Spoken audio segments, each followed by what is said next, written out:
এই ভিডিଓରେ ଆମେ ଆଲୋଚନା କରିବା କେଉଁ ରୂପା ଭଲ। ମୁଖ୍ୟତଃ ବଜାରରେ ଦୁଇ ପ୍ରକାର ରୂପା ମିଳୁଛି। 999 999 ରୂପା ଆଉ ଗୋଟିଏ 925। ଏ ଦୁଇଟା କ'ଣ? 999 ବା 999 ରୂପା ହେଉଛି 99.9 ପିଓର, 99.9 ପିଓର, କେବଳ 0.1% କମ୍ 100ରୁ। ମାନେ 999 ରୂପାଟା ହେଲା ସବୁଠୁ ପିଓର ରୂପା। 925 ଷ୍ଟର୍ଲିଂ ସିଲଭର ହେଉଛି 92.5 ପିଓର। 7.5ର ଅନ୍ୟ ମେଟାଲ ମିଶାଯାଇଛି। ଅନ୍ୟ ମେଟାଲ କ'ଣ ମିଶାଯାଇଛି ନା କପର ବା ନିକେଲ ମିଶାଇକି କରାଯାଇଛି।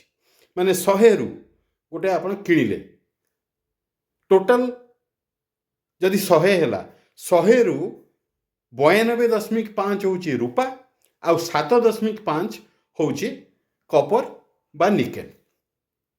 ବର୍ତ୍ତମାନ 999 ଆପଣ କିଣିବେ କି 925 କିଣିବେ, କେଉଁଟା ଆପଣଙ୍କ ପାଇଁ ଭଲ ସେଇଟା ଆପଣଙ୍କୁ ଜାଣିବା ଦରକାର। 925ର ଯେତେବେଳେ ଆମେ କପର ବା ନିକେଲ ମିଶାଇ ଦେଉଛନ୍ତି, ସେ ଅଳଙ୍କାରର ହାର୍ଡନେସ୍, କଠିନତା ଆଉ ଡ୍ୟୁରେବିଲିଟି ବଢ଼ିଯାଉଛି। କଠିନତା, ଡ୍ୟୁରେବିଲିଟି ମାନେ କେତେ ସମୟ ଆପଣ ତାକୁ ବ୍ୟବହାର କରିପାରିବେ। କପର ବା ନିକେଲ ମିଶାଇବା ଦ୍ୱାରା ସେ ଅଳଙ୍କାରର କଲର ଆଉ ଲସ୍ଚର ବି ବଢ଼ିଯାଉଛି। ତ ଆପଣଙ୍କୁ ଏଇ ଯେଉଁ 925ରେ 92.5 ପ୍ୟୁରିଟିରେ ଲାଭ କ'ଣ ରହିଲା ନା ଅଳଙ୍କାରର ବ୍ୟବହାର ଯୋଗ୍ୟ ସମୟ ବଢ଼ିଗଲା, କଠିନତାଟା ବଢ଼ିଗଲା, କଲରଟା ଭଲ ହେଲା, ଲସ୍ଚରଟା ବି ଭଲ ହେଲା।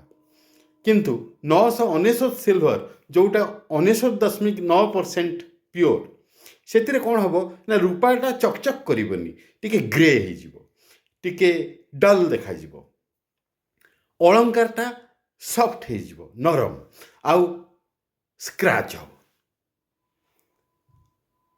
ଆଉ 999ରେ ମାନେ 99.9% ପ୍ୟୁରିଟିରେ ସେପ୍ ବି ଚେଞ୍ଜ ହେଇଯାଇପାରେ, ଅଳଙ୍କାରର ସେପ୍ ବି ଚେଞ୍ଜ ହେଇଯାଇପାରେ। ସେଥିପାଇଁ ସବୁବେଳେ ଆପଣ ଯଦି 925କୁ ପସନ୍ଦ କରିବେ, ସେ ଅଳଙ୍କାର ଭଲ ହେବ। ଆପଣମାନେ ଯଦି ମୋର ଚ୍ୟାନେଲକୁ ସବସ୍କ୍ରାଇବ୍ କରିନେବେ, ତାହେଲେ ଯେବେ ବି ମୁଁ ଭିଡ଼ିଓ ଅପଲୋଡ଼ କରୁଛି ଆପଣମାନଙ୍କୁ ଇନଫର୍ମେସନ୍ ମିଳିଯାଇପାରିବ, ୟୁଟ୍ୟୁବ୍ ଅପଡ଼େଟ୍ କରିଦେବ। ଧନ୍ୟବାଦ।